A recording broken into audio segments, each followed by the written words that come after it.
Welcome to the Goods from the Woods. My name is Rivers Langley, and I am sitting on the windswept plains of North Hollywood in the San Fernando Valley with two of my favorite people, Luke.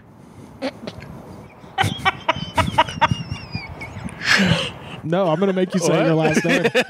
I will sit here until you say it. I can't just introduce myself the way I do on my own podcast, which is with very little context. Luke Jensen. Okay. And over here... I didn't have to say it. We couldn't tarry any further because we have a very special guest all the way from the Crescent City, New Orleans, Louisiana, our friend... Monika Scott. Yes, welcome everybody. We are You're just gonna cave and give him what he wants, huh? Yeah, I felt a real teacher's pet moment where I wanted a little pat on the head for doing the right thing. We're outside. We're hanging out. It's we got some mild Santa Ana wind action going on, and so if anybody hears some blowing into the microphones, just deal with it, baby. We're live. This is the sounds of the city. Is a lounge chair currently sitting in the bottom of my courtyard pool. That's like right. A real 90s post-party shot. Everyone's hungover. Yeah, shout out to everyone on the East Coast digging themselves out from under some snow. We are sitting by a pool and it's a little bit chilly. Yeah, with some light sweaters on. A hoodie, and I'm wearing Crocs and jeans. So it's that's our vibe out here tonight. But Monika's in town. What did you get up to this afternoon? Well, this afternoon, almost nothing. No, I've just, my head is upside down. I've been in LA for almost a week. I've been in California for over a week. I helped my mom move last weekend. Shout out to my mom, who is almost certainly listening. For sure listening. Hello. Thank you for listening. Our most loyal listener. One of the only people I put up all those YouTube videos. Yeah. Your mom's one of the few people that comments, Yeah. Shout out to Claudine. Yes. Out there in Elk Grove. Helped my mom move, and then I came down here to LA to wait for my boyfriend to get here so I can go on vacation with him. All right. Headed to Hawaii. Mm-hmm. And, I've mostly been doing a lot of work this week since I do client-based work, and they're all out here. So it's been a lot of that. And then one day I snuck off to Disneyland. Oh, okay. Yeah, so it wasn't today. It was... No, it was earlier in the week. Gotcha. But it rocked. Hell yeah. I've still I've never been to Disneyland. Never been to Disneyland. Went to Disney World. 10 years? 9 years? 9 years, yeah. 9 years. Yeah, still never been. I totally understand when people who have only been to Disney World don't care about Disneyland. Yeah. I think, I have the born and raised in Southern California brain disease where I think Disneyland and In-N-Out Burger are very important. I'm with you on the second point. I'm not against going to Disney. I just, just hasn't happened. Yeah. I mean, so first of all, I do just want to clarify that I am not a Disney adult. Yeah. I think there's a very important but subtle difference between a Disney adult and an adult who sometimes likes to go to Disneyland. Sure. Yeah. I don't really. Yeah, one of them has a very smooth brain. Yeah. You would not, for instance, go to Shanghai for Disney. You would go to Shanghai for Shanghai. Right. I'm not sure that I would go to Disney at Shanghai. Right. Yeah. You wouldn't. You maybe wouldn't if you went to Gay Paris. Right. Although Euro it is, Disney. I am curious about Euro Disney because I know it was the biggest failure of the Disney Corporation. Oh yeah. So I do think that's funny. Sad confession to make. I went to Paris with the marching bands in 2000, and I did because I was 13. I was a stupid child. I was like, we got 2 days off to see Paris. Could I get to Euro Disney? Did you? And I tried to figure out, this is when we all still had dial-up internet, so it wasn't as easy. I was trying to figure out the trains to get out there, and I was like, I'll just go see the Mona Lisa or some stupid shit.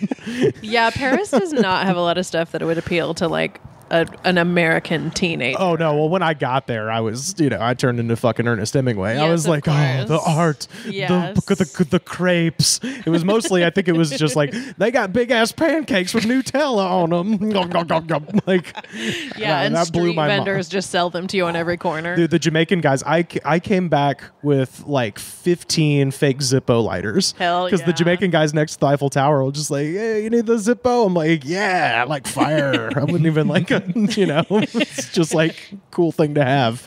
Yeah. Are those a thing that are now restricted on airplanes? Like lighters? Can you do that? Yeah, you can bring a lighter. I don't think you could bring 15? a Rivers Langley circa 2001 amount of lighters, which was in the dozens. At a certain point, it becomes a weapon if you add them together. Their Right. total power. Yes, yeah, Can exactly. you carry it on? Yeah, I mean, I think I did. I don't remember putting them in a bag. I'm pretty sure I just had them in my pockets of my jorts. Interesting. Yeah, I mean, because I guess they'd be really stopping a lot of smokers. Yes, in Paris especially. living their lives. Imagine they're- Parisians can't even understand why you wouldn't want to be Yeah. smoking. I don't even remember what pre 9/11 security Air was. travel was like. I think I went on like pretty chill. one flight before. Same. I think that. I flew twice in my whole life before 9/11. Yeah. Oh, wow. I went to DC one time, and I went to New Mexico, and we flew into Colorado Springs. Did you just walk up to the gate? What Yeah, happened? you would walk all the way up to the gate. Oh, I got in trouble the first time I flew because I did the thing where they ask you, "Did you pack your own bags? Do you have any explosives?" My mommy packed them. And no, and I literally said to the lady, I was like, "Oh no, I forgot to pack my bombs today." And my mother like grabbed my arm as hard as she could, just like, "There's no bombs. Jesus, let him on the plane. He's a fucking idiot." Oh, yeah. I guess there were all those scenes at the end of rom-coms where they would sprint all the way up to the gate and say, "Please don't leave. Oh, Yeah. yeah, Marry yeah. me forever." Yeah. Yeah, I remember. Marry me forever? Is that what people say? Marry me forever. Marry me temporarily. I remember going up to the gate. Like, you still had to. If memory serves, though, you still had to go through security to go up to the gate. Yeah. You just didn't need a ticket. Yeah, the security at So, that, like, the security pre 9/11 is about what security go into a regular high school now is. Right, exactly. Yeah. It's just a metal detector, and then you put your bag through the X-ray machine. Yeah. Okay.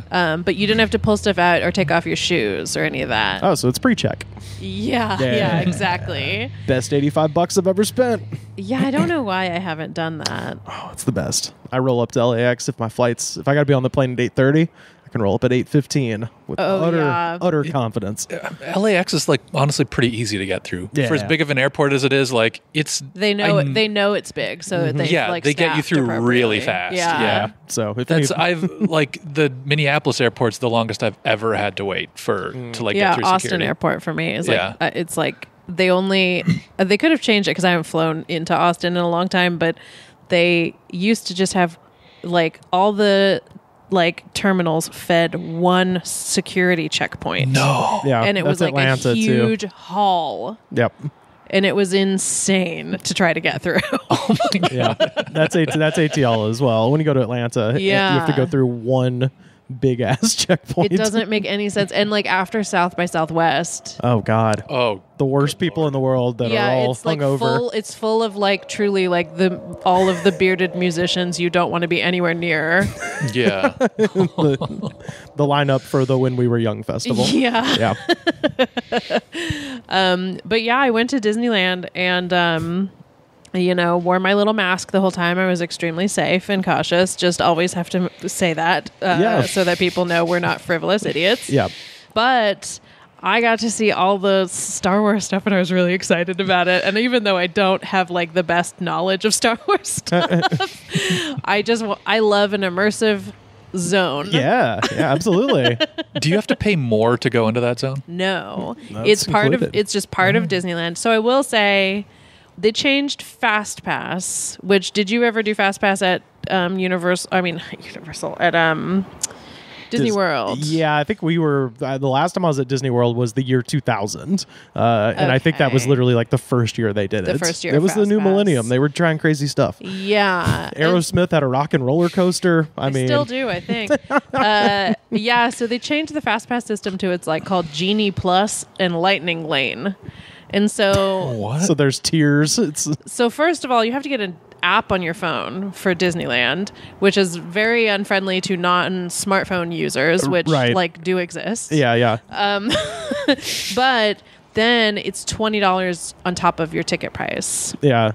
I went in January on a weekday, so actually the ticket prices change every day now. Oh, cool. Okay. Wait. So they do charge you more to go in to the Star Wars Zone? No, just to just Disney. to get Fast Pass. Oh, Yeah. Oh, okay. And so, but if you don't get Fast Pass, you're waiting in all the standby lines, which Yeah. are like over an hour and a half. Oh God. But because we paid for Genie Plus, which is the new Fast Pass, I never waited more than 15 minutes for any ride Oh, the nice. entire day. Wow. Shit, okay. And then the only thing that did cost more money in the Star Wars area was that if you didn't want to do standby for their big ride, which is called Rise of the Resistance, and the standby line for that was I think like 2 hours, you could pay $20 and literally walk straight on, God damn. which I did. Yeah. Why wouldn't Yeah. you? Because it's like you're only going to ride it once. I empathize with like entire families that are going. Oh God. Yeah. Yeah. Of course. because yeah. then it's like $140 for like all your kids Yeah. and everybody. But it was just me and my friend, just two single adult women Yeah. getting on the ride. And that Rise of the Resistance ride was so cool, I started crying. Oh wow. Because I was just Did your friend make fun of you? yes. Good. And what happens? See here, the thing is, the Star Wars music makes me cry. I don't know. Every time I like first hear it, I just tear up. Yeah. Yeah. Sure. It's like emotionally manipulative. I'm being gaslit by this By John score. Williams. But yeah, it just like, and then if an experience is like very cool, for whatever reason, that's just what my face does. And what this ride is, so first of all, you get like fed into like just one of those big holding rooms where you're like waiting in line. Yeah. The way they break out the lines is like you're in a series of rooms that are Right. kind of interesting. Yeah. So they like load you into one of those rooms that's like kind of interesting with like 20 other people. And then two people run in dressed like rebels and they're like, quick, we need you to come right now. And they like make you run. And then you're like on this kind of like rebel airstrip and they're like rushing you into, they're calling you recruits and like rushing you into a thing. And they're like, quick, Beck has to take you somewhere. Beck. Yeah. And then it's like, The sex laws. The Odelay Beck. and there's like, an animatronic like alien guy who is like leading this little ship and you get put onto this like containment vessel. And then it's one of those like screens, right? In front Yeah. where you're in a machine that Right. moves you around. Motion simulator. Yes. Yeah. Okay. So you're in one of those. And then the little thing you watch is like he's starting to fly you away. He's arguing with Oscar Isaac for some reason.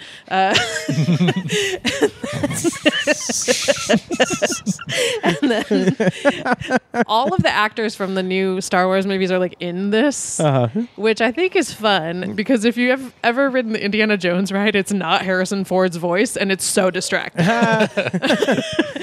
In Orlando, they don't have a ride for Indiana Jones. They have the Indiana Jones stunt show, or at least as of 22 years ago. I may have changed. May have changed. Well, but look, if Universal still has Waterworld, like that's they probably true. still. Well, they're have. still. I mean, they're probably still recouping money from the loss from the film. So that's why they've. That's kept why it. they still do the stunt show Yeah, until it's they paying- make their money back. It's their a money back. punishment. Yeah. I mean, yeah. Kevin Costner is trapped there. Yeah, I mean, they buried Dennis Hopper in the park. They're not going to dig him up until they make their money back. But so they have like this thing where like the characters are arguing and then we get stuck in a tractor beam for the First Order ship, like for like Kylo Ren's ship. Okay. So I thought that's the ride. I was like, oh, it's like a weird standing ride where we're doing a motion simulator. Yeah. And then the doors fly open and like First Order guards come onto the ship and Whoa. are mean to you. Oh, that's awesome. And they're like, you're under arrest, and they're like yelling at you and like telling you to get out. And then you walk onto a First Order ship and you round this corner and it's like that like obsidian black Yeah. like thing and like the kind of like bay window of a spaceship Yeah.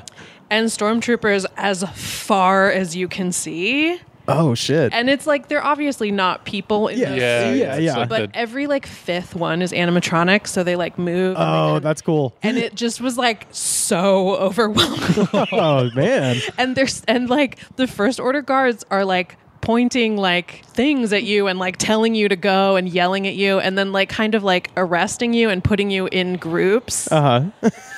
And they like there was a first order guard who was truly kept getting in my face, and he was like, "Get it together." And he was like making me like stand somewhere, and if I laughed, he was like, "It's not funny." And I was just like, wow. I was like so impressed. I want to do that job out at the same time. And then he like tells you a color, and then they like load you into a jail with like a bunch of people. And it looks like it's gonna crush you, and then you watch like a little scene with like an animatronic Kylo Ren that looks cool. And then then the room just like shuts down and nothing happens for like 90 seconds, and you're like, am I in jail? And then you hear like rustling on the other side of the wall, and something starts to cut the wall open with a lightsaber. Oh my god! Cool. And they like. It's like rebels that like open the thing and they're like, come on. And it's just more cast members. Like these cast members have to be so dedicated. Oh my God. And they load you into like the ride. So none of that was the ride. That was all line. That like was just what? This isn't the ride yet? Whoa. Yeah. And then they like load you onto the ride and they put you in these like little like open pods that are gonna like take you to the like escape hatch. Whoa. And the ride has no tracks. There's like some kind of like magnetic system underneath where it's like that's like moving it. Oh my God. So it's so crazy. Whoa. And then you go through a whole thing and like you go into this big room where those AT-ATs are, and like you go up in one for a second and then come back down. Damn. And there's a scene where like Kylo Ren like has you in like a force hold and like pulls you forward and stuff. It's very cool. Oh shit. Okay. I gotta go to Disney. Yeah. How much does it cost to go to Disneyland? Like, I'll throw it down for Disneyland this. was $100, Oh, and that's then not it's bad. $20 to ride that ride. I will pay $120 to go on this Okay. ride. Yeah. You're that doing a sounds- very good job Yeah, I of was shilling gonna for say. Disney right now. Amazing. It was like the coolest. I mean, Emily, who I went with, Emily Faye, Friend of the show? Yeah, Yeah. friend of the show, former roommate of all of us. Yeah. She hates Star Wars, truly. And she was like, that's the coolest ride I've ever been on. It was so cool. All right. I couldn't believe it. The other ride there is very cool also. It's not quite as attractive if you're not a Star Wars fan, because it's called Smugglers Run, and it's like you're a smuggler team driving the Millennium Falcon. Oh, okay. And so it's also like a motion simulator, but they separate you into groups and they make you walk through the halls of the Millennium Falcon, which is fun. Oh, that's cool. Shit. All right. And then they separate you into groups of 5, and they're like, okay, you 2 are pilots, you 2 are gunners, you're an engineer. And then you have like a little like light up button wall next to you, and it's a video game. Oh shit. And you Okay. like actually can affect the outcome of like what happens in your experience of the ride. Wow. Shit, you've just done what millions of dollars worth of billboard advertising couldn't do. It was really cool. I'm in. I'm fucking in. It was really, really cool. And then like there's stuff like Uga's Cantina is like fun. You go in and like, you know. Oh yeah, can you get the blue milk? I got the blue milk, Yeah. and I went into the cantina. You can get the blue milk at just like a stand. Oh, okay, But yeah. you can go into the cantina and you like sit around like a glowing bar, and like all the bartenders are like in character, and there's a robot DJ. There's like a droid DJ. They let you shoot a cast member dressed as Greedo. It was pretty fun. Well, no, you I shoot each really- other simultaneously. Please. And even the stores. respect the canon. Oh God, the special edition cantina. That's what they call it. Yeah, yeah.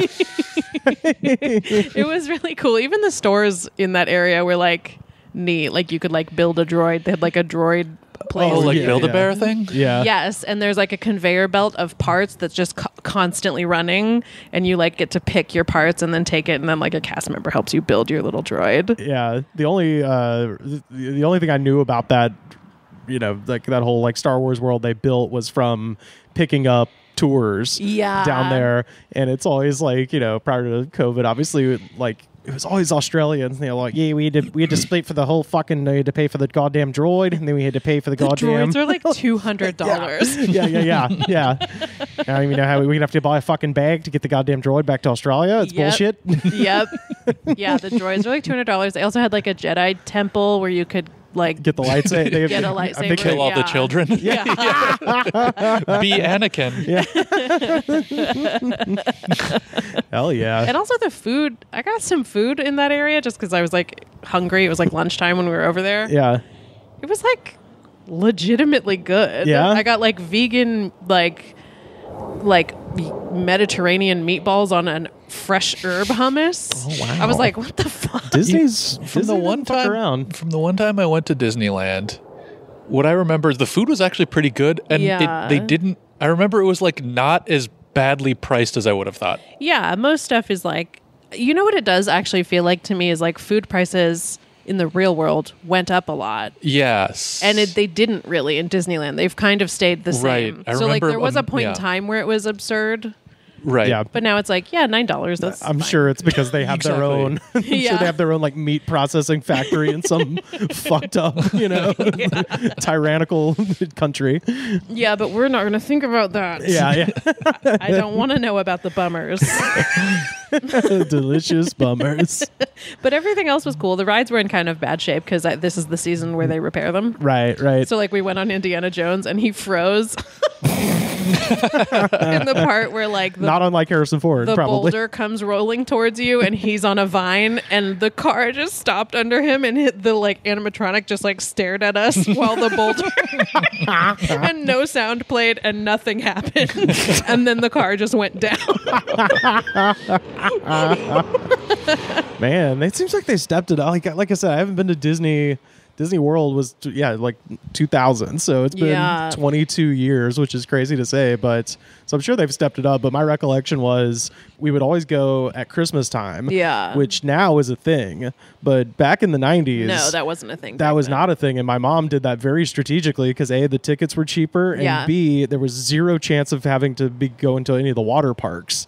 Because the one in Florida, they had like 5 water parks, and they were all closed for Christmas. And my mom's like, "All right, well, you can't beg to fucking go to those." So, but when we went, my recollection was that in the Magic Kingdom in the Tomorrowland, where Space Mountain is, I've still never had a turkey leg, like the quote unquote alien legs that they sell. It's just the fucking oh my god, they were great, and I don't know what they did to them because I've cooked some turkeys in my day. What kind of crazy MSG magic they were shoving they were in it? Fucking huge, first of all, and they did not taste like a turkey. Like, what kind of monstrous turkey? Just something crazy. Some kind of turkey abomination. Yes, just a turkey made only of legs, probably. yeah. A turkey Shiva. Well, that's my ad for Disneyland. 10 out of 10. Highly recommend going in the off season. Man, I know. My friend plays Natasha Romanoff, Black Widow, in like the stunt show. Oh, really? Yeah. And like something nice. I never thought about is that they have to rehearse all night because they can't do it during the day because the guests are there. Oh, my God. So like all of those cast members, I mean, not every night. Right. All night, every night. But, when they rehearse, they have to, show up at whatever 10 p.m. and go till 6 a.m. or whatever. That sucks. oh my god. Yeah. And then they work the next day. Maybe they break it up a little bit. I would hope they break it up a little bit For more their than that. safety, But too, because it's a stunt show. Yeah. Jeez. Right, yeah. Like walking on the sides of buildings and shit. Yeah. Well, Monika, it sounds like your experience at Disney was pretty intense. Oh, no.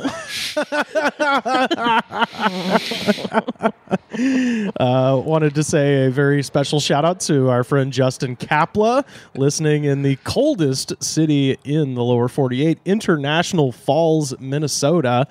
Justin was nice enough to send me 3 different flavors of what I originally thought was like, oh, it's like a Minnesota thing. And then it turns out this is Dollar General's $1 House brand. house brands. Because I did what I usually do with these energy drinks. I went online trying to find their website because usually the website has very funny bullshit words, Copy. Yeah, That's what we call it in the biz. very funny copy, typically. And turns out Dollar General did not deem it necessary to create a website or any online No impression presence for this brand. 0. Their marketing strategy is the opposite of intense, but it is spelled in the letter N. Tense. So Is that extra intense to not have an I? Why is that? I don't know. I think they're just, or maybe they're just into tenses. Past, present, future tense. The N tense. Past perfect, I would say. But this one is electric citrus. My favorite. Yeah, everyone's favorite. And speaking of everyone's favorite, this is everyone's favorite part of the show, the ASMR section. Please hold. Okay. Wow, that was intense. Half your listeners just came. So no, they haven't. No, they haven't. Here we go. Oh. Oh.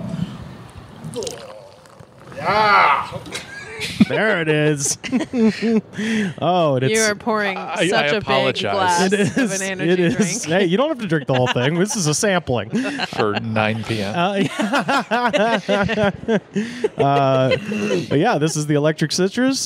Cheers, everybody! Click, click. These are plastics. So they don't make such a cool sound with the cheers. I tried to catch some ASMR as well, but I didn't. I didn't succeed. Okay, no flourish on the end. I'll say that. Which is good, because a lot of times energy drinks have a bad flourish on the end.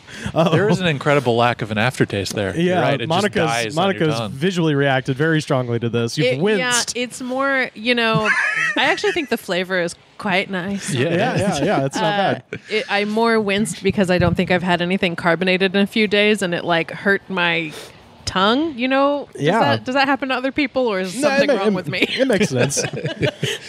It's one of those sensations I've never verbalized before, and I didn't realize maybe I'm the only one having it. Well, I gotta say, sometimes it hurts to drink cold water, right? Like that kind of a thing. You know what I mean? If you've had extensive dental work, I suppose. Yeah, sure. I mean, just regular, like if it's late at night. Oh, I don't know. Go to the doctor, maybe. I was gonna say, yeah, this is surprisingly not as intensely sweet as I was expecting. No. Yeah, what does it remind me of? It's like creamsicle, kind of. Yeah. It's it's not electric citrus for sure. No, it's the opposite of electric. Yeah, this is sort mild. of a smooth citrus. Smooth citrus, yeah, like Chuck Mangione. Is he a citrus? He's pretty orange. If you look at those album covers, yeah. he's got fairly orange tint to his flesh. Well, way to go, Dollar General. Wow, yeah. So, I mean, obviously you got distributed by Old East Main Company in Goodlettsville, Tennessee. Okay. All right. How many milligrams of caffeine per 16 ounces are we looking at? 160 mgs. Okay, sort of the standard. Yeah, standard. I tend to... How much is in a cup of coffee, do you know? That's probably 2 cups of coffee right there. I think coffee's like 80 mgs of caffeine. Well, I'm not allowed to drink any more of this. No? Okay. Well, I'll take them down for you. It's the listeners don't know that we're recording at 9 p.m. not really my caffeine hour. No. It's got kind of a tea taste to it almost a little bit. Yeah. It's got the finish of a tea. It's I wouldn't call it earthy, but that is what I think of when I think it's weird that it's the dollar This seems like the type of people who are going to buy dollar energy drinks are not going to appreciate this. Yeah, they're not going to have the palate for it. I hate to sound elitist here, but I expected it to taste a lot more chemically than even a regular energy drink. It tastes a lot less chemically. Yeah, because the other, their direct competitor from the Dollar Tree is my beloved Rip Its. Mm-hmm. Okay, and Rip Its, you don't fuck around with a Rip It. Even the sugar-free Rip Its, they're ripping it up to 11. And intense. Or Venom.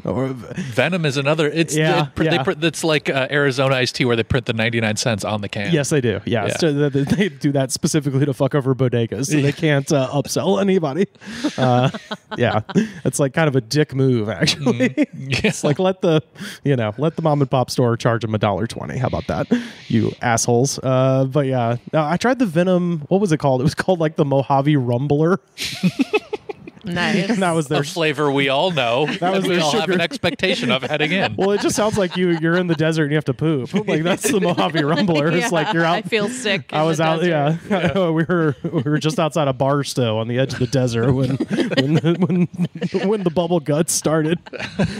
Pull over. This is poop country. I'm going to go on a limb and say that this flavor maybe belongs in a kombucha. Yeah, it's not. It's very bizarre for a cheap dollar store energy drink. Because you're right. The Rip Its and Venoms of the world, they don't putting like tea. Putting this in a taste. different can, and they're selling it at Erewhon for $6. 100%. Yeah. Well, that's what we've discovered doing all these energy drinks. Is roughly they break down into two categories. Those being hippie and aggro. Yeah. Okay. And sometimes there's a bit of a Venn diagram overlap. Sure. I've met some of those guys. But angry. Yeah, this is a hippie flavored one in an aggro can. That's exactly what I was about to say. Yeah, this is hippie taste in a fucking very aggro butt rock new metal can. Yeah, makes no sense. Fuck around and find out energy drink. Yeah, and it's like a little tea. It tastes a little bit like tea. I can taste the ginseng. I guess like Monster tea flavors are like the overlap there, huh? Yeah, well, I just mean in terms of, there's ones that are like, they kind of they'll have like flowers and, floral things on the can, and then it's like, conquer the mountain that is your life. And you're like, okay, it's just a little aggressive, but not like all the way aggressive. With the most extreme being, we've talked about this brand a couple of times, Kill Cliff. And we have never been able to figure out who is Cliff, why he deserves to be killed. Or is it a kill cliff? Like you bring people there to like push them off? That's what, Sparta situation. Yeah. We don't know. But they have flavors like, freedom grenade and shit like that. It's like all proceeds donated to the military, not charities, just directly. We take a loss on every can. You're a business. Why don't you keep your proceeds? I don't understand. All proceeds directly sent to the Department of Defense. Not veterans charities, to the Army. Your money directly pays for bullets. They don't have enough. We will send you a picture of the surface to air missile that you helped fund with your 99-cent purchase. That's kind of what they are.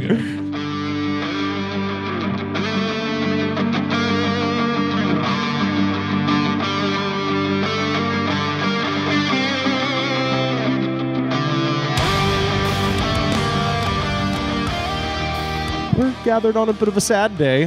We lost Meat Loaf. We sure did. Meat Loaf.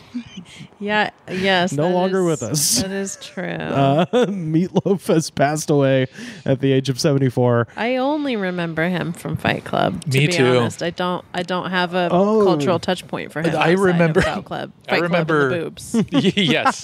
Robert Paulson. I remember him from that, and then also just from the cassette tape cover. Because my dad had Bat Out of Hell. Yeah. I never listened to it, but that was right next to the Top Gun soundtrack. It seemed like something and Queen's that was greatest hits for those bad three kids. Things. Yes. No, it's for like theater kids, Yeah, but I didn't, But when you're a kid and it says Bat Out of Hell, true. it sounds like it's for bad kids. Yeah. And we were good kids. Yeah, we were good kids. Well, I mean, I was a good kid. No, I was always shocked by the disparity of how badass Meat Loaf's album covers looked versus what he actually sounded like. Yeah, because isn't he? I Won't Do That. That's him. Yeah, right? I would do anything for love. Like he's a Broadway guy. He played Eddie in the Rocky Horror Picture Show. Okay, that was kind of his intro to the world, and then obviously he had Paradise by the Dashboard Lights, and that was Bat Out of Hell. His presentation was always this like kind of dark, spooky guy, and then you listen to it, it's just how we do it, like it's the lamest music. Although I did want to say, because he is, we're gonna talk about his latter days in a moment here, but I will say, I think you were on this episode where I talked about this song, so I just wanted to, in memory of Mr. Loaf, just simply play the chorus of his song from 2010, I think, called "California Isn't Big Enough," just so you guys can appreciate the man that was.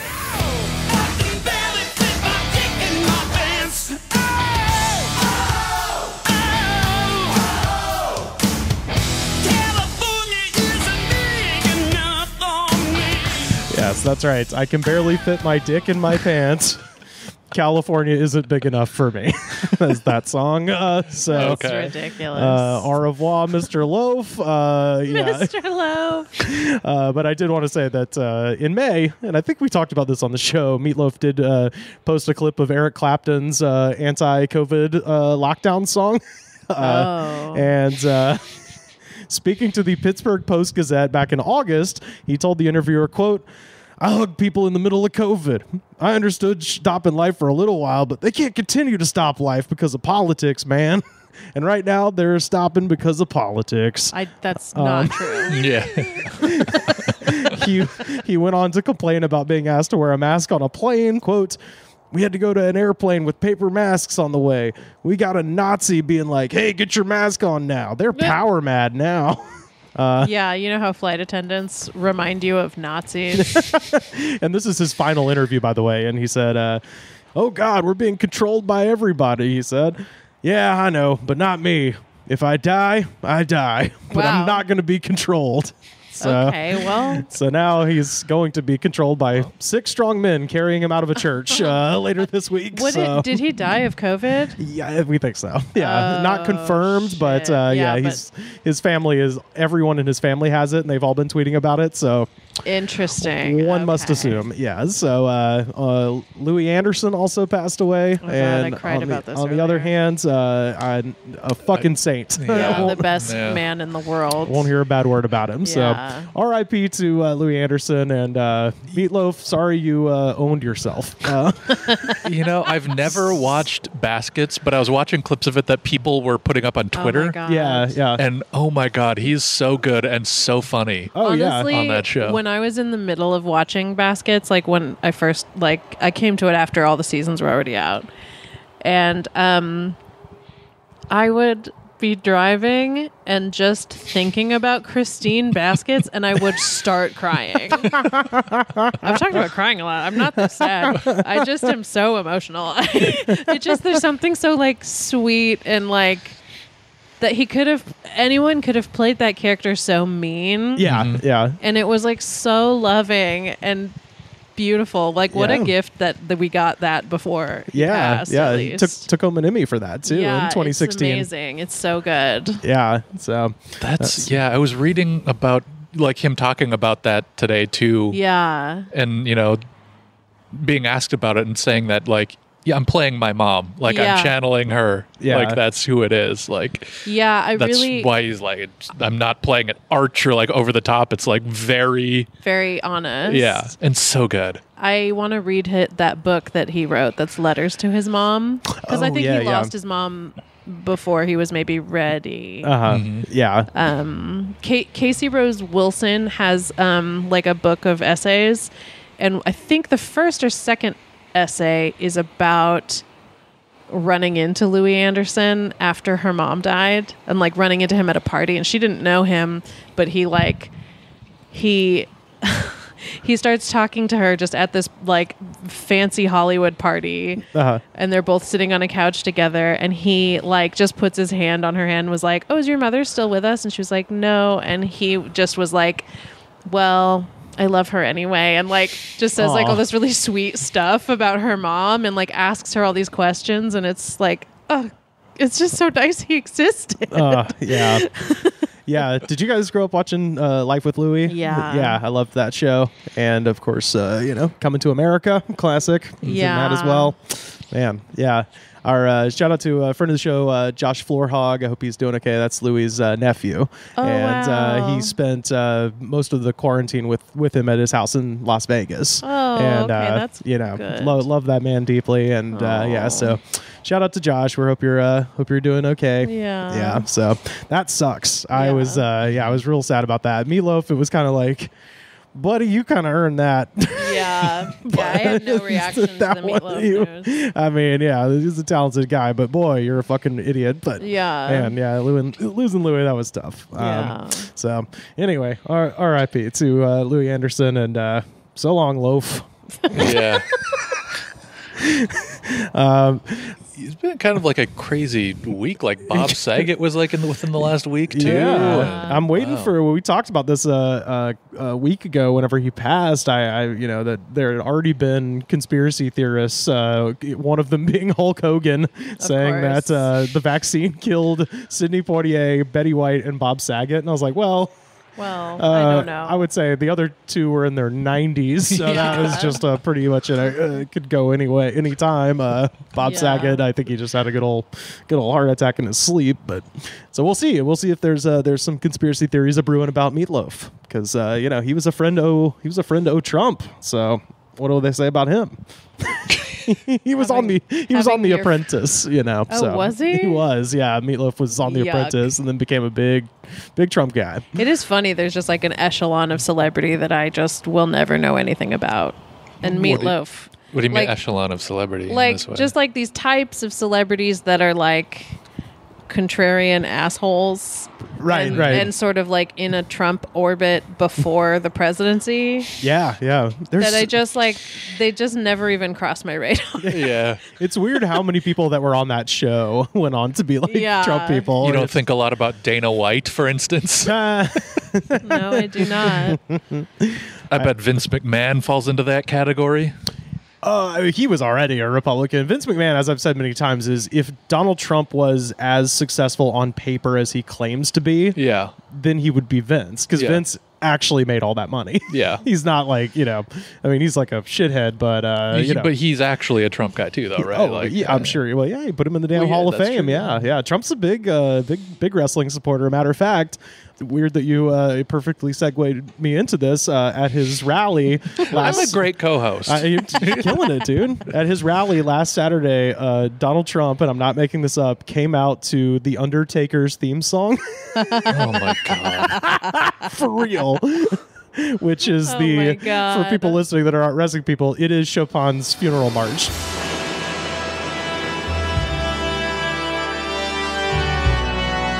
That's what he came out to, except it had all the lightning and the explosion sounds that it does when the Undertaker comes out. Oh my God. So it was specifically the Undertaker's version. Specifically, someone went to YouTube. I would say someone ripped it from YouTube. Typed in Undertaker theme song and hit play. Oh my God. An ad starts playing. Oh, you didn't spring for premium? Fucking shitheads. That was... Was he coming out? I mean, that a funeral sounding song is like an obvious signaling of something.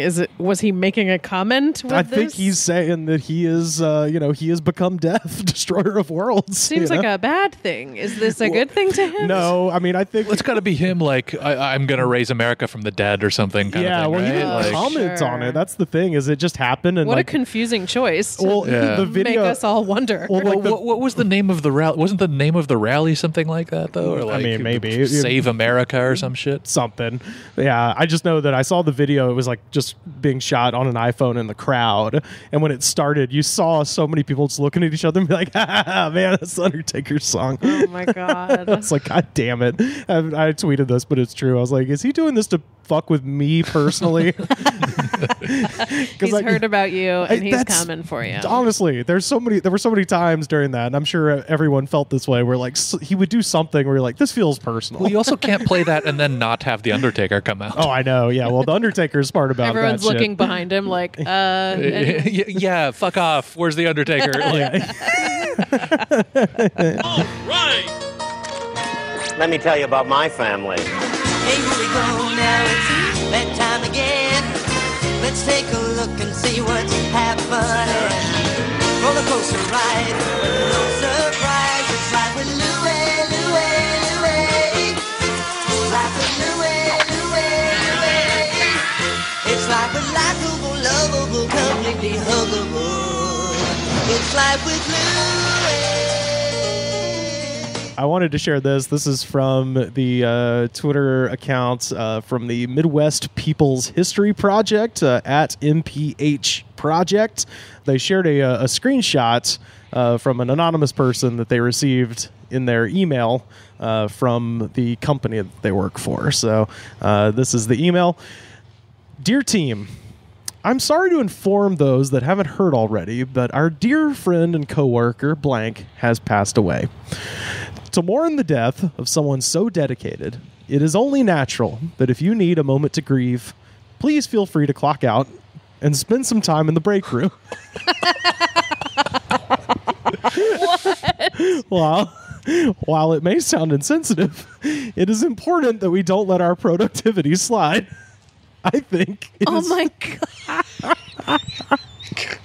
I think it is fair to say that blank wouldn't have wanted that.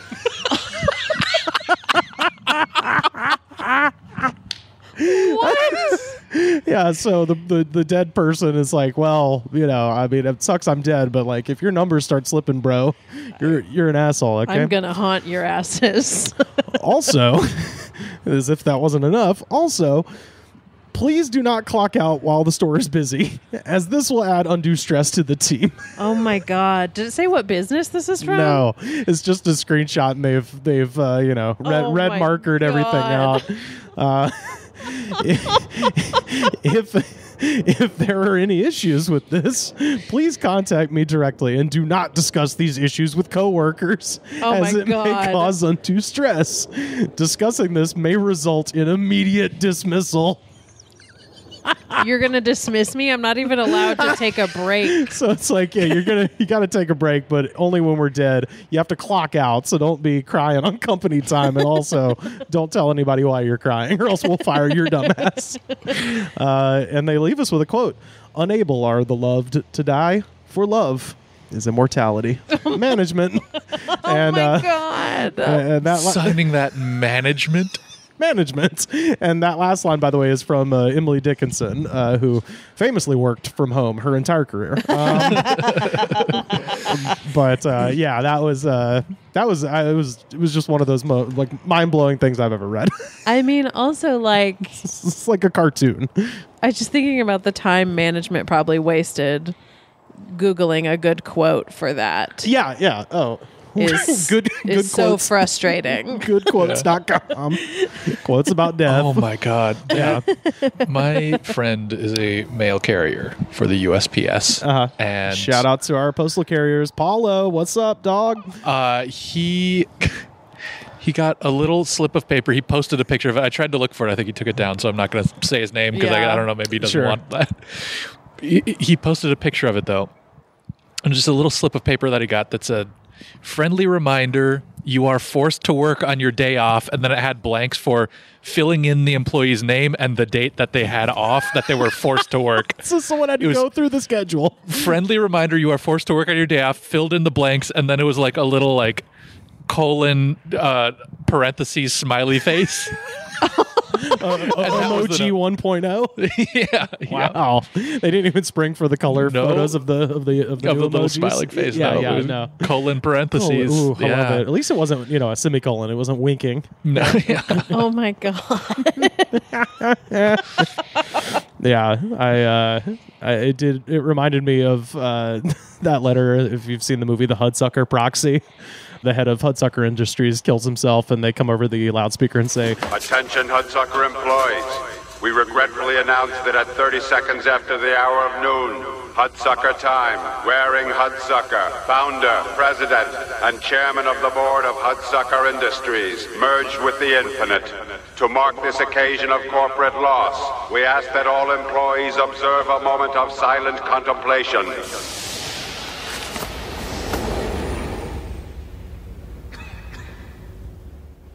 Thank you for your kind attention.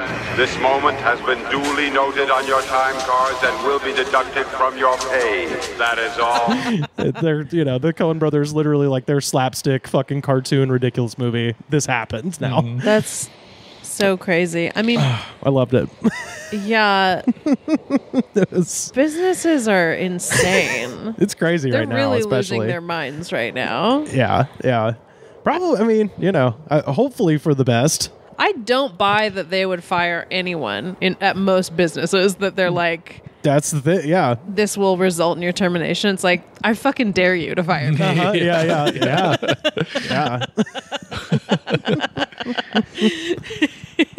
You have barely enough employees to keep the doors open on this place. Yeah.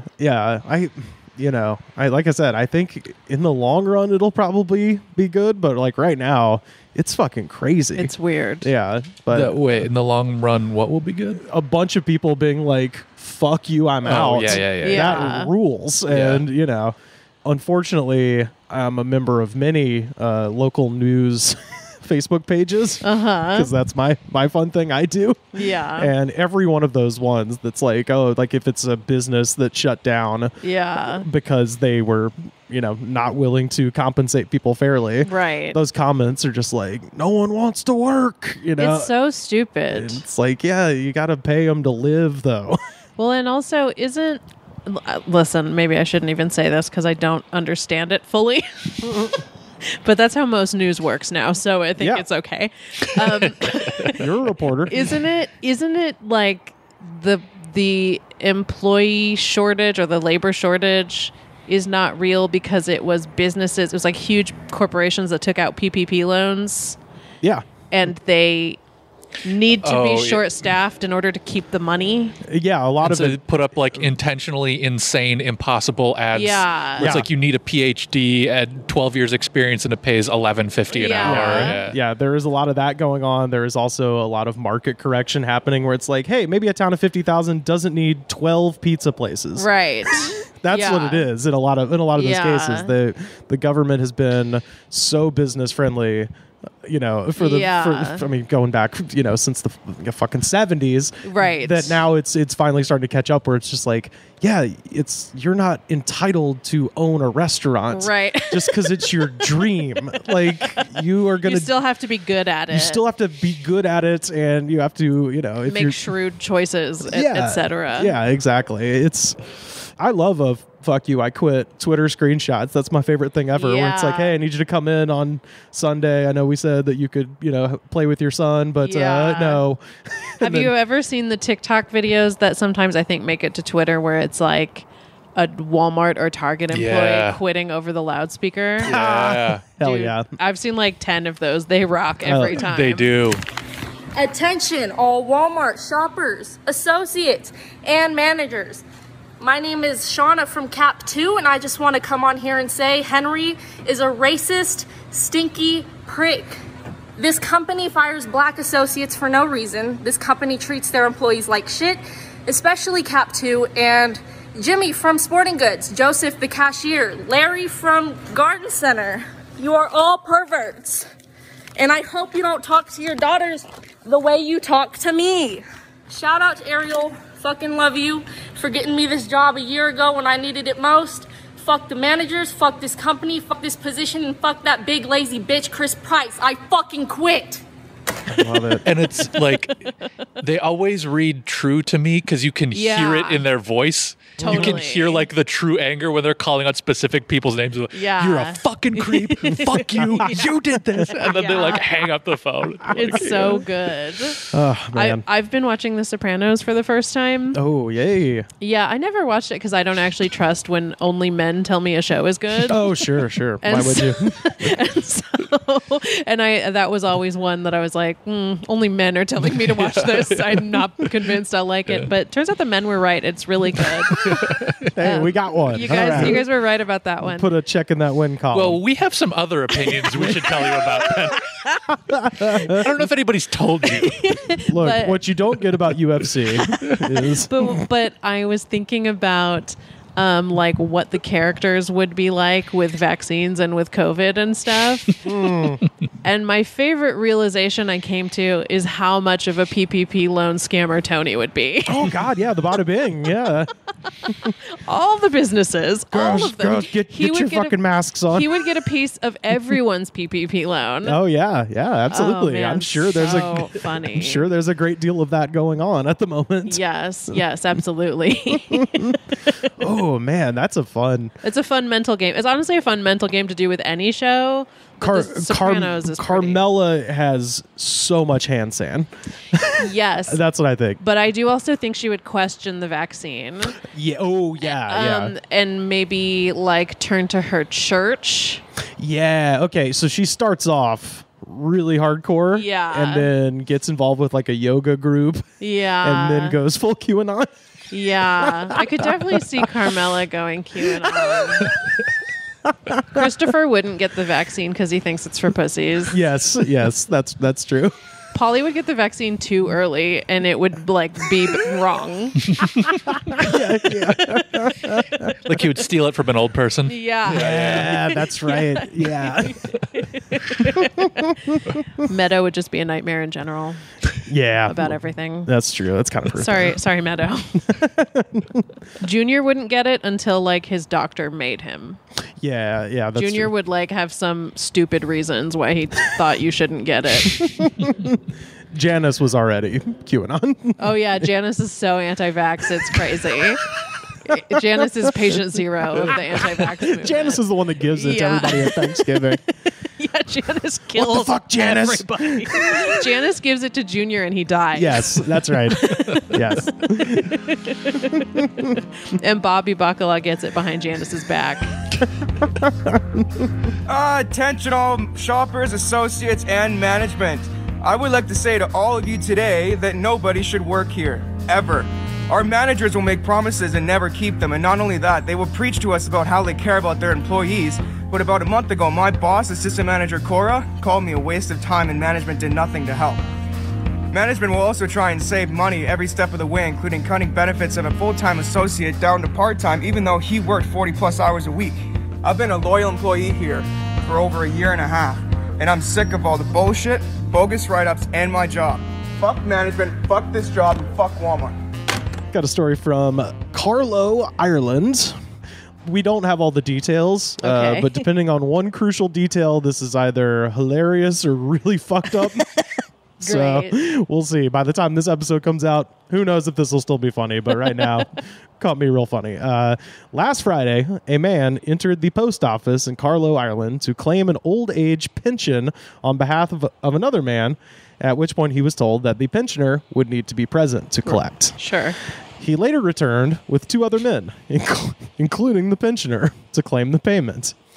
The post office staff was then alerted by a customer that the man may not be conscious, prompting the staff to refuse the request and to call the Garda Síochána, which is the Irish police force.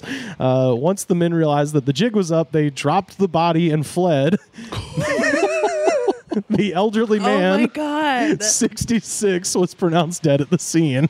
Oh my God. Quote, "I cannot believe anyone would do something like that," Carlow Mayor Ken Murnan said to The Independent. "It beggars belief. I'm just shocked." How much money were they trying to get? I don't know.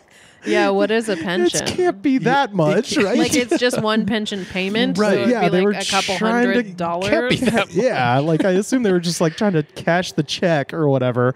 Neighbors said the deceased man, who has not been named, was a friendly presence in the neighborhood and was universally well liked. Quote, "He was a lovely man, lovely neighbor, and we're all very upset," one woman told The Independent.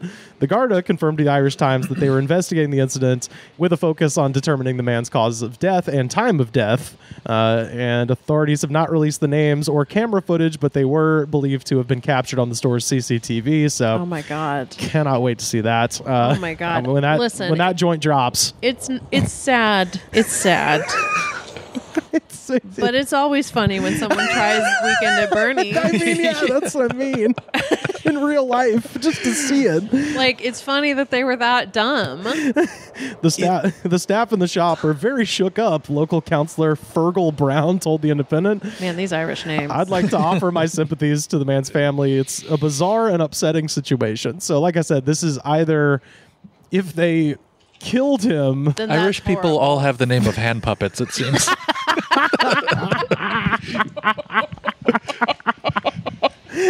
If they killed him, then this is fucked up, obviously. If they just found a dead body and there was a pensioner's check in the mailbox. Yeah. and They they're just like, have walnut brains. yeah, they're like, "Hey, buddy, I got an idea. What's your Yeah, like idea? maybe they were like, Let's put him in a wheelchair and take him to the post office." maybe they were like people who did like home care stuff Yeah, and walked in and saw him. that's and what I'm were like, hoping. Hey, I'm seeing green. Yeah. All right. You got a pair of sunglasses? I got an idea. I'm just not even going to try the accent. I know I can't do it. Well, that's half the fun. I can't even picture an Irish accent, really. Oh, That wasn't. you got to start. Come on, you got to try Okay, so Oh, my lucky charms. so we got the Irish cum sound. Yeah. Oh. That's how they all start sentences. Oh, That just isn't true. Oh, they're after me. Pensioners check. oh, they put me in sunglasses I would and rolled love- me to the post office. I would love to hear the Irish equivalent of like this podcast right now, them doing American accents, and it's all Dude, 100%. Yeah, no. We have listeners in Ireland, and I love Ireland. I can't wait to come back and do stand-up. And you have my full permission to be like, yeah, buddy, I'm from fucking America, we're man. Cletus the slack-jawed That's yokel. fine. I ain't offended. I ain't offended at all. You're right. We Yeah. are dumb. Yeah, absolutely. Yeah, we're dumb, and the one thing most Americans know of your beautiful culture is, they're after me cereal. Yeah, we Yeah. don't know anything. Yeah. If there's anything I've learned from watching probably over 1,000 hours of 90 Day Fiancé, it's that Americans are so dumb. Universally so dumb. That one 90 Day Fiance lady, we didn't talk about that story. The but fart jars? Yeah, the fart jars. Do you know about that, Liz? Did she have like a heart attack? A fart attack, Farting in yes. She had a fart attack, dude. That she truly my most reviled 90 Day Fiance character. Also, Really? I hate her. Who- Everybody. what was her hates name? I can't remember. Stephanie Motko, I think Oh, is okay. her name, and she. So listen, I don't believe for a second in her season that Yeah. any of it was real. Uh-huh. I think the girl she was like, I think she was the first like LGBTQ couple, and it was her whole story was like, I'm bi and I'm gonna date this girl in Australia for my first bi relationship. And then she gets to Australia and won't kiss or touch this girl at all and picks fights every day and is like, I have to come out to my mom about being bi before I can kiss you. National television. And then they just break up and she goes back to America and comes out to her mom. End of story. And then it's like, oh, this girl has an OnlyFans. That's her whole deal. Is that, 90 Day Fiancé juices any online business you might be running. Yeah. Including being nude and selling your farts in jars, which is what she does. And she had a fart attack because she was eating such a high fiber diet. Yeah, she was like eating that it like protein powder and like nothing else, basically. Oh my God. and it would, I mean, she did like, I think because part of the thing was that she would send you a video of her farting into the jar. Right. Which that's the Men, what is wrong with you? Well, I mean, more importantly, it's like, Why do you want this? Well, here's the other thing. Just send everyone the same video and just do it once, and then just send them jars of air. They're not going to notice the difference. And what are they going to do if they do notice the difference? Give me a fucking break. Yeah, you will. That's absolutely, I mean, it's the same thing as like when girls sell their bath water. Oh God. And it's like, I've seen videos of girls like talking about how hard it is to bottle their bath water, and I was like, what? Just bottle some water. Yeah. Just absolutely put a little bit of soap in some water. Lie. Yeah, it's not. It's not. What do you think this pervert's gonna tell on you? Call the Better Business Bureau on you? Yeah. They're not like It's I all. bought bathwater from a porn star on Instagram, and it wasn't real. Yeah, the sensation is psychosomatic. These are psychosomatic farts. It's an emotional thing. Yeah. It's not like you don't literally have to do it. Are the farts? Is that a sexual thing? Yeah, or is that? Well, or what is if it like, wasn't? Well, it's like a funny gift to give somebody. Here's a fart in a jar. I mean, yeah, that is that's like as a joke gift. Like I could see that. Yeah, no, I think in her case it was strictly a sexual thing. But you know, for a 90 Day Fiancé fan, I do think it could be a funny gift. Yeah. Like, here's a fart in the jar from the worst 90 Day Fiancé character that's ever existed. Yeah. Well, I'm glad we did finally get to cover that story. Thank you for mentioning 90 Day Fiancé. I mean, and listen, if you're out there and you're wondering if you should start watching 90 Day Fiancé, I don't recommend it because it has 50 spin-offs and you have to watch all of them. Or else it doesn't make sense. Ruining my life. Can you not follow? Yes, because all the spin-offs, there's like, okay, sorry, I have to talk about this. No, absolutely. Sorry. So what is it? Is it you have like 90 days to decide if you're going to get married or what? To like meet and decide? 90 Day Fiancé is people who are doing the K1 visa process where they are applying for a visa for an out-of-country mail order brides partner. Okay. So they meet someone online, they fall in love, they want to get married, and then the 90 days that's what the K1 visa is from the visa gets granted and then they enter the country, and then from the moment they enter the country they have 90 days to either get married or leave the country. because their visa expires. Ticking clock, high stakes. I get it. Yeah, it rocks. It's so good. And honestly, I do consider it mostly. This isn't universally true, but it's mostly kind of like soft reality TV. It's not super predatory the way like The Bachelor or some of that other stuff is. Yeah, there's not like pre-planned game segments. Right. It's like borderline docuseries. Yes, and like it's fake, whatever. Yeah. Especially the stuff they've taped during COVID where it's like the crews obviously couldn't be there that much. Mm-hmm. But the spin-offs are before the 90 days, which is like they've maybe never met before, but they've met online and they're like trying to decide if they want to apply for the K-1 visa, which I think costs $10,000. So there's like high stakes. And also, I think there's an element where like if you bring someone over on a K-1 visa and then you get married, part of what you're agreeing to is that you are financially responsible for that person for 10 years. Whoa. So you have to prove income that you could support both of you in whatever market you live in for 10 years. And so a lot of people like trick their dad into like co-signing and for like their weird Albanian boyfriend who like leaves them immediately. Like, why wouldn't you? And these people are always, a lot of them are truly in love and it's very sweet. So I'm not talking about you guys if those people they're end up listening. Shout out to our 90 Day Fiance listeners. But a lot of them are psychotic. It's like people that couldn't find anybody here, and they're like, a lot of old dudes that are like, I just prefer. Oh, the marketing teacher at my high school got a Russian. I just prefer a 20-year-old Filipino woman, and it's not because I'm weird. It's because they're subservient to me, and it's like, okay, man. Oh God! And it's always like scenes with their daughters that are the same age, being like, please don't do this. But anyway. So 90 Day Fiancé is the original one, and then there's Before the 90 Days, which catches them on the lead up to the process. Then there's Happily Ever After, which catches them once they've already married, and then they could keep going forever. And then for the ones that get divorced, there's The Single Life, which what the fuck? Yeah, they figured out how to get these people on any point of the process. Wait, so is it like theoretically one couple will hit multiple of these series? Most of them do. I think the goal for the casting, I truly think the goal for the casting is to find people who want to be famous, because then they just catch them on Before the 90 Days. And then maybe they catch them on 2 seasons of Before the 90 Days. I've seen one couples where a girl will date like a foreign guy and then it doesn't work out. And then she finds a different foreign guy and comes on the next season.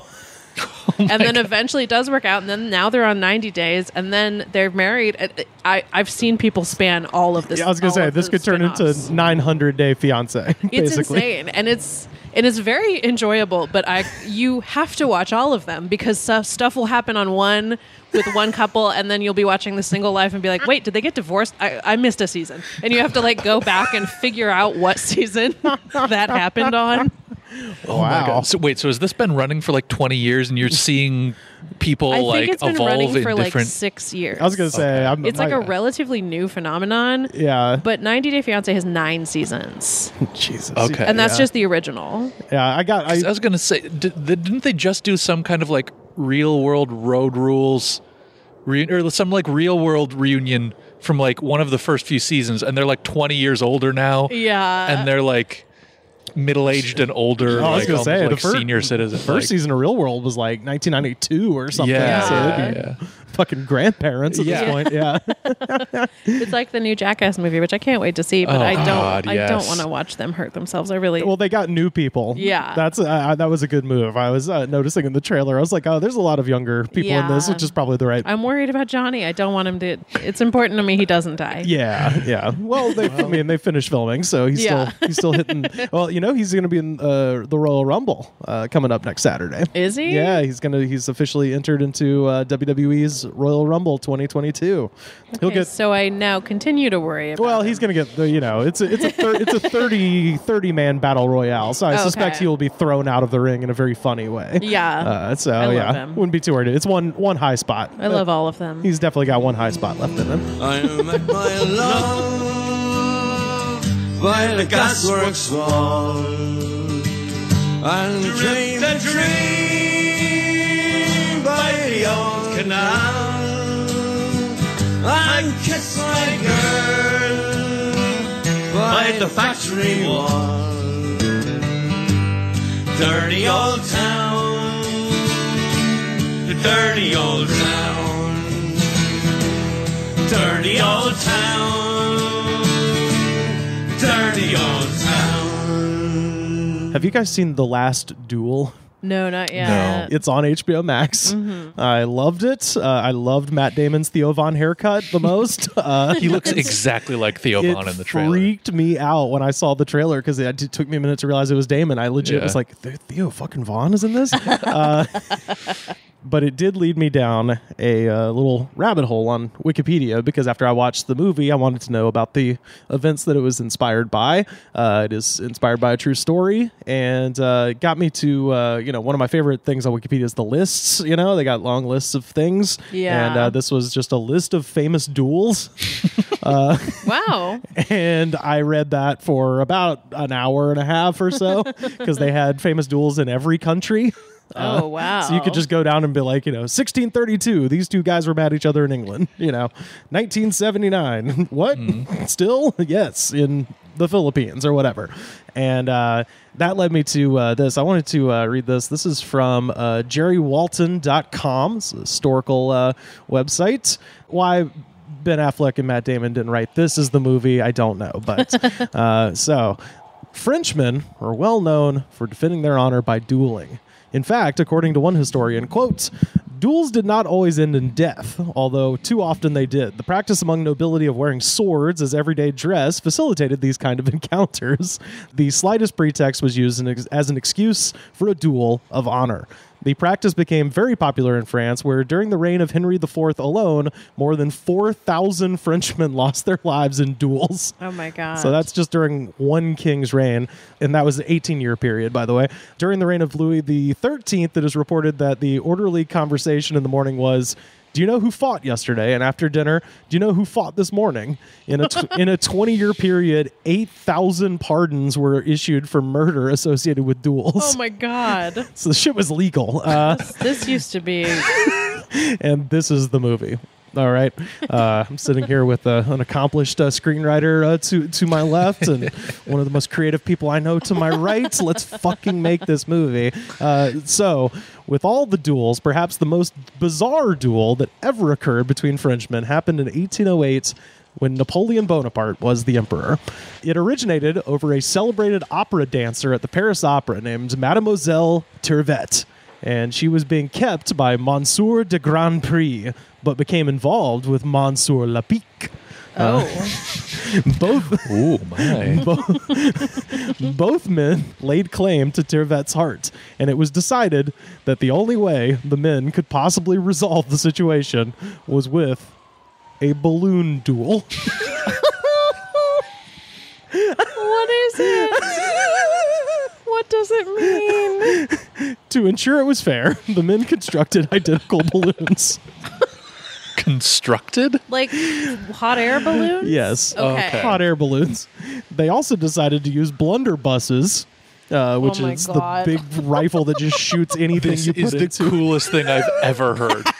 And instead of firing at each other, they decided to fire at the balloons themselves while in midair. Okay, that's great. That's a great idea. The idea was that the shot would hit the balloon, which in turn would cause the balloon's gas to escape and bring the balloon down to Earth. Oh my God. So, on May 3rd, 1808, the day appointed for the balloon duel, the two duelers entered their respective balloon cars accompanied by their seconds. That's right. They had another guy driving the balloon. So that means that one guy just was like, gonna die. Gonna die. 100% the other person would die if they lost. Oh my God. At 9 o'clock in the morning, the cords securing the balloons to the ground were cut. The balloons then ascended from the gardens of the Tuileries, surrounded by a crowd of curious onlookers. At the time, many of the onlookers thought that they were observing a balloon race and sent the balloons off with cheers. Yay! Yay, look at them go. As the balloons ascended, the wind was blowing moderately from the northwest. The balloons rose to a height of about half a mile and were separated at a distance of 80 yards apart when a predetermined signal was given from below and the duel commenced. Would a blunderbuss even work at that distance? I don't. Apparently, seems not possible. Lepic fired the first shot and missed. Classic. Grand Prix. How do you miss a fucking balloon? Think about how huge But a if hot they're air that balloon. far away from each I other, suppose, but it's like, I don't know. Lick your finger, stick it up, see where the wind's blowing, and then aim a little bit off from that direction. So they fired the first shot and missed. Grand Prix then fired, and his shot hit the mark, and Lepic's balloon collapsed and descended with fearful rapidity. Oh my God. It was a terrible end for both Lepic and his second. When the balloon fell, they were, quote, dashed to pieces on a housetop. This is the most French thing I've ever heard. The victor, Monsieur Grand Prix, celebrated. He went, quote, aloft in the grandest style and some 7 leagues from where the balloons ascended. So he basically took a victory lap around the city. They landed safely. Would that take 9 hours? Yeah, exactly. Defeating Lepic meant that Grand Prix also won Tervette's heart, or at least that's what the two men believed, as they thought Tervette would, quote, bestow her smiles on the survivor. She's like, ew, Yeah. no. Yeah, and that's literally, I think that's what happened, because there's no follow-up. It's not like they lived happily ever after. No one knows what happens to this lady. It was just like, yeah, she probably was like, yeah, that's too Who are you again? too aggro. Too aggro. Oh, no, thank you. Yeah, so Maddie D, Ben A, let's get this going. I do want to show you, and I'll put this up on our Twitter so people can see it. The etching from the newspaper is hilarious. I don't know why this is from the newspaper at the time. Yeah, that's from the time. I don't know why that's not a meme, because that's just fucking amazing. Yeah, can you send me that? I'll send it to you right now. Thought I'd give you guys a little history for the day. Oh my God! I see it in my mind. It would be a short film, perhaps, but you get the Softy brothers to do this. I think you need. I think in the movie version, they start out as enemies and they befriend each other over time, and the one is like crying as he like kills his friend and shoots him out of the air, and then by the time he like gets back to the lady and she's like, no, and then it becomes like this tragedy where he shot and killed his friend in the most.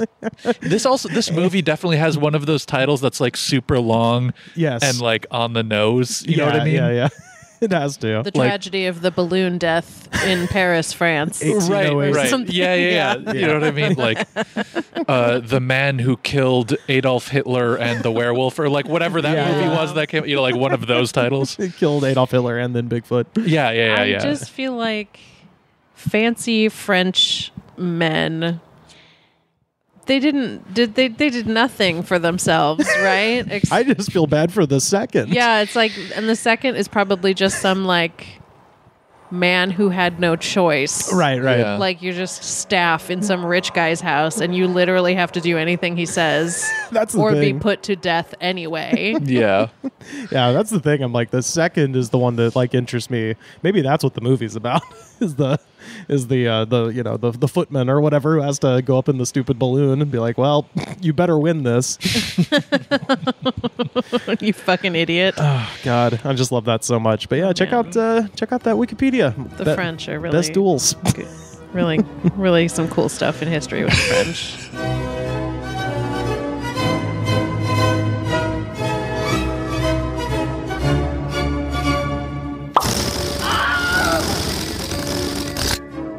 Well, y'all, are you ready for our jam of the week? I guess so. Of course, we are sitting outside of Luke's house. He's been gracious enough to host us at the place where he lives. So now I'm going to take this jam of the week right directly to where Luke Jensen lives. That's right. Here it is. Oh, you can hear it now. Powerman 5000. Oh, boy. When worlds collide. Oh boy. Hell yeah. Spider One, get after it. Luke, I know this is an important band to you. It is. But this is also a band that had about 13,000 comments underneath this song, so I knew there was going to be some gold in that thar mine. So Okay. Figured, Monika, if you don't know, we don't care what critics think. Fuck the critics. There's only one place to go to find what the people are saying about popular music. and that is the comment section of YouTube. Are they going to make me mad, or are these my people? We'll see. Okay. So let us now, from the album Tonight the Stars Revolt from 1999, let us now go into the YouTube comments of When Worlds Collide by Powerman 5000. First up, Jake Kaz. Okay. From 1 year ago. Cool guy. I got the CD in 2007 from my cousin. We would rage to this. Ha ha ha. Get a 12-pack and a skimpy 8 from my cousin's rocker boyfriend and 2 of my best friends. And then we would rage out in my barn/man cave. Ha ha ha. Feels like a lifetime ago. None of this has been a joke so far. I was 15 and now I'm 28 with a wife and kids, but I've still got my barn. Hope is not lost. Oh my God. He does not derive hope from his wife and kids. No, he derives it, much like me, from Powerman 5000's When Worlds Collide. And a barn. Also, he was like pretty late to this album. Yeah, that's the other thing. Yeah. Like almost a decade after it came out. Tori from 2 years ago. This brings me back to when me and my mom and her 19th boyfriend Jesus. just did not understand my 10th grade self. Now I'm 30 and we don't talk, and here I am still jamming to this. Girl, Tori. What? Tori? Tori. This is not where you air that out. It's just simply Tori.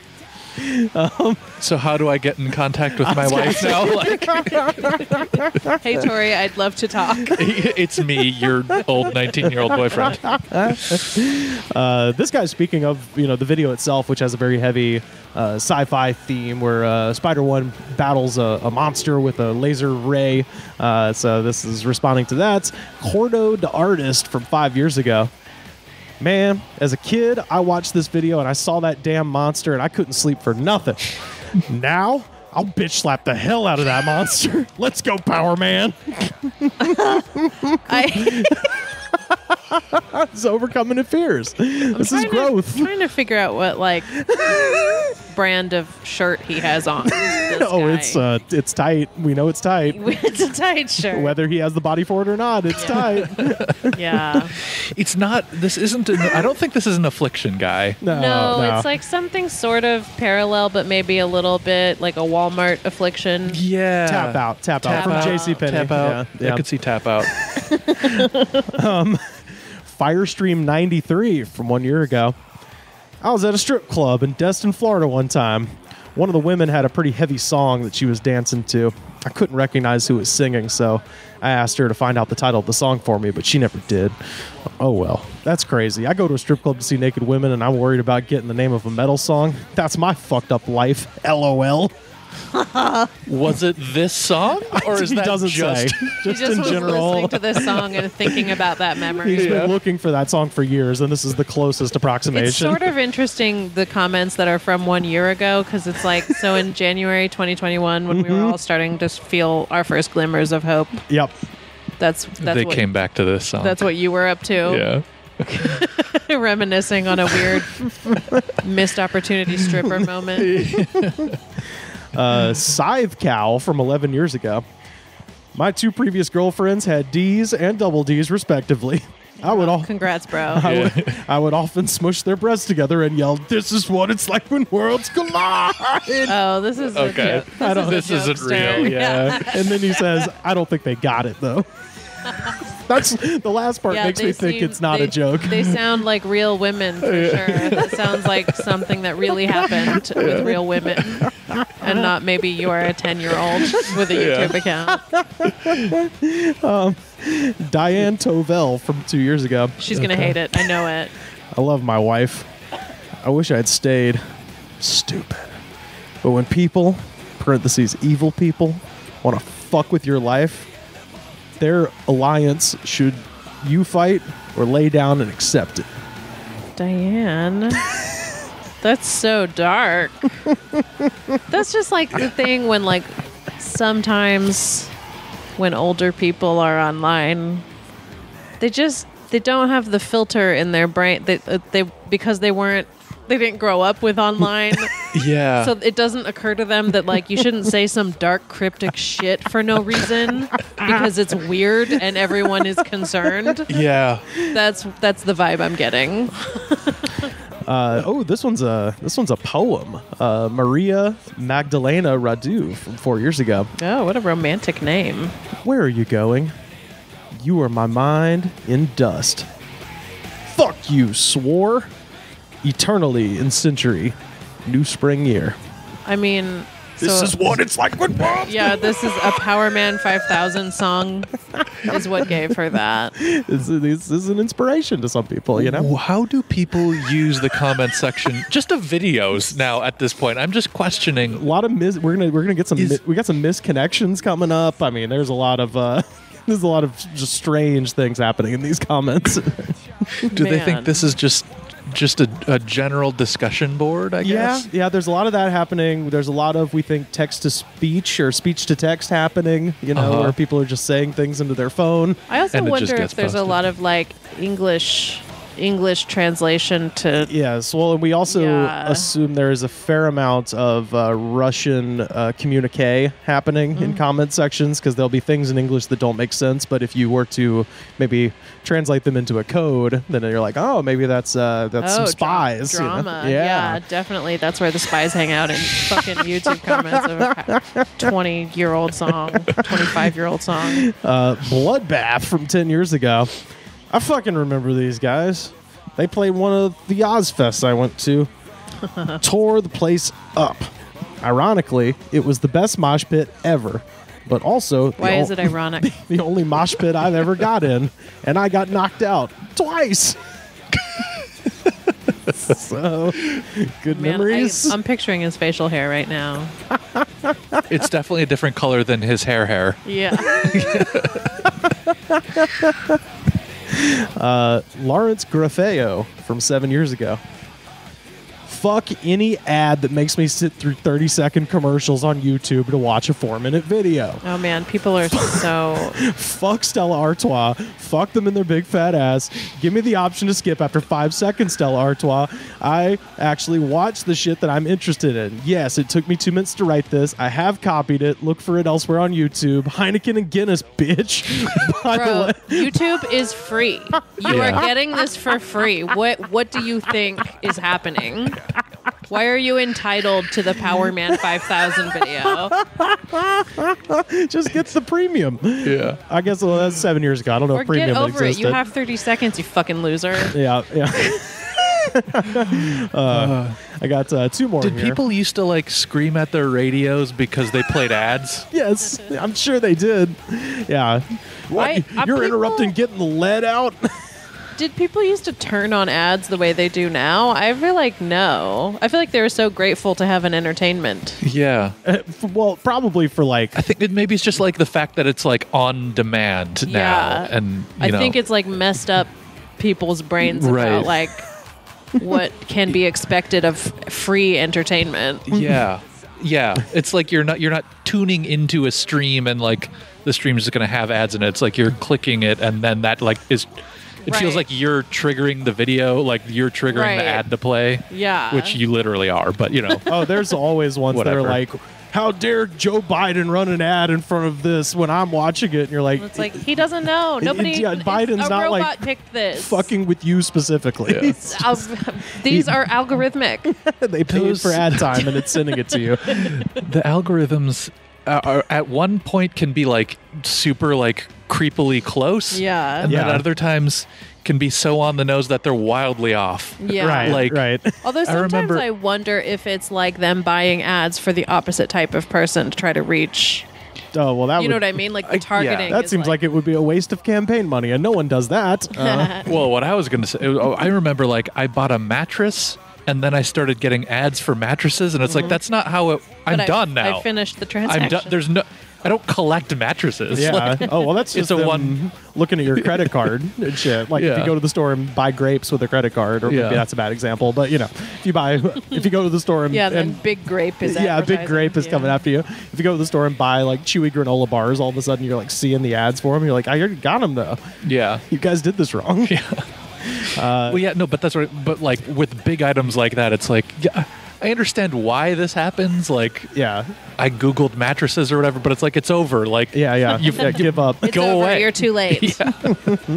I got two more here. Randall Alexander from 3 years ago. Trust is always first. We trust and love. We trusted each other like you wouldn't believe, Amanda. Now, friends, oh my God. Don't you see why Jerry and Jennifer are back now? I told them, do your fucking jobs. Now, you remember when I said, you don't tell me what to do? Now they're happy, doing something good finally. Amanda, unstoppable is what we could be. It's not headstrong, it's total strong. You get beat down all the time, but you keep going. Why did you get beat down? Maybe just life. I'm assuming it's not Randall, but maybe. See how they controlled us, Amanda? They brain fucked us, and I knew it. Now you can't remember, but I put that memory back in you, and we don't even have to do nothing but call them stupid and tell them to settle down, or you're going to hurt yourself and your country. Hey, play my music. That's funny. You can hear him in his underwear with a whiskey and a gun by his computer. Oh my God. This is, just Russian roulette. It's like, I'm either going to be with Amanda or merge with the infinite. And finally, Swashbuckling Adventures from 1 year ago. Okay. I flew out to see my first girlfriend from 2 decades prior. Went out with her Navy bro and a couple of buddies for some drinking time. Next thing we know, it's 3 a.m. and I have to get my stuff out of her house to get to my plane. She wasn't having it. She wouldn't let me in. So her brother puts on this song in the driveway at max output on the stereo. He jumps out of his truck and gets a running start past me and drop kicks the front door down. So her brother is on his side? We're talking hinges and all. We are all pretty drunk and having a great time until she wouldn't let me in. Every time I hear this song, I remember that night. Damn good time. And I made it to my plane. What on earth? What in the dirtbag hell? That is a pre-9/11 flight for you. That is what it's like. That's so funny. When worlds collide. I mean, pretty fucked up. Her brother immediately sided with her weird former boyfriend from 20 years earlier. Like, oh man, I'm gonna just kick my sister's door down. I also love that he does it with a running missile drop kick. That's a hell of a way. The chronology of this. Wait, so is he telling a story from 20 years ago, or is he telling a story from now? I think it's from now. Yeah, I thought that it's from now. Okay, because like when he said like he had to get her stuff, like we had to get his stuff. It's like, why would she have your stuff now? I think he was. It sounded like he was staying. It seems like he was staying with her. Okay. Like he flew in to see her. So like, why did she lock? It sounds like she had her reasons. 100%. She sounds like this guy was being a dickhead, and she locked him out. So. Anyway, that's as I said, that's what it's like when worlds collide. So do you think, Luke, are these your people? By Powerman 5000. Every single one of them. These are all me. This is I was somewhat waiting to find a Luke's alt account. yeah. LFJ from LFJ 42069. I type this through tears. That is our jam of the week. Monica, tell people where they can find you on the internet. I'm Mighty Monica on Twitter and Instagram. Oh, my brain shut off for a second. I powered down. Mighty Monica on Twitter and Instagram. Thank you. Thank you. Thank you. That is all. Thank you. Thank you. The end. Luke, where can people find you? On Twitter and Instagram. Have a nice night.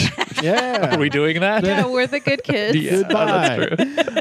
You can find me on Twitter and Instagram at Rivers Langley. And of course, the best way to support the show is to head over to patreon.com/thegoodspod. Going to try to have a brand new episode of our radio show, the Dr. Rock and Captain Fantasy show, coming up by the end of the week over there at Patreon. And the second best way to support the show, head over to Apple Podcasts and now Spotify. We've gotten a few more ratings on there. They're doing a 5-star gimmick there. So give us the 5 stars on Spotify, 5 stars on Apple Podcasts, rate, review, and subscribe. Show the attitude of gratitude, because if you do not have the attitude of gratitude, daddy, fuck you. We'll see you next time.